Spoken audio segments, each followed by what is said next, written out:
Virtuous Devotional Thoughts for Women, written by Monica Diaz, read by Belinda Sainsbury.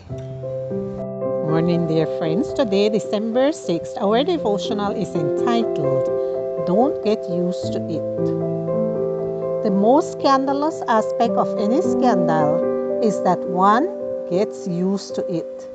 Simone de Beauvoir. In the book of Acts of the Apostles, Paul makes this accusation.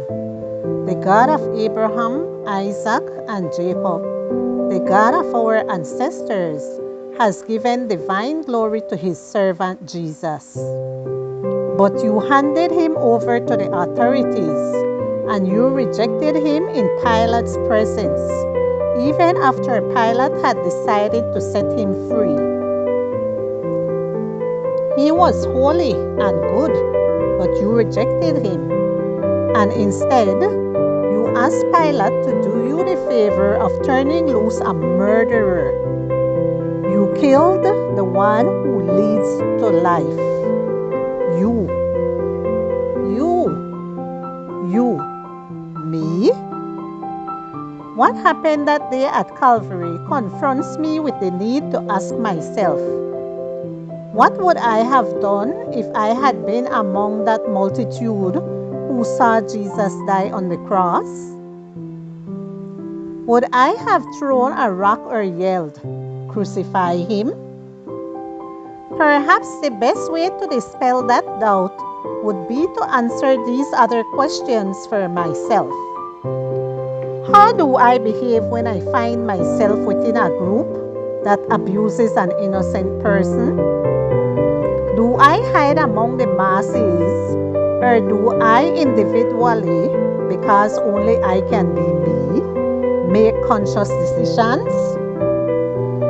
Would I also have applauded and promoted the treatment of an innocent man, as did the religious leaders, government authorities, and good people who were present? Or would I have raised my voice against such an atrocity?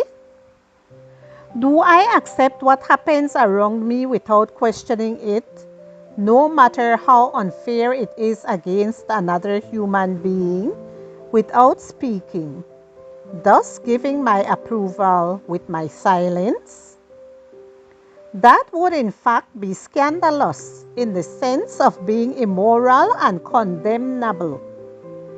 It was so back then in the face of the cross, and it is so today in the face of injustice around us.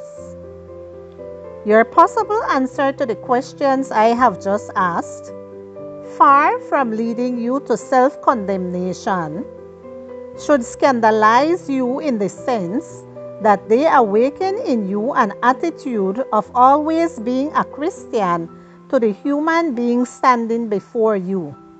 Yes, even if it's a criminal. It's the same attitude, by the way, that Christ had when he was dying on the cross. Father, forgive them, for they do not know what they do.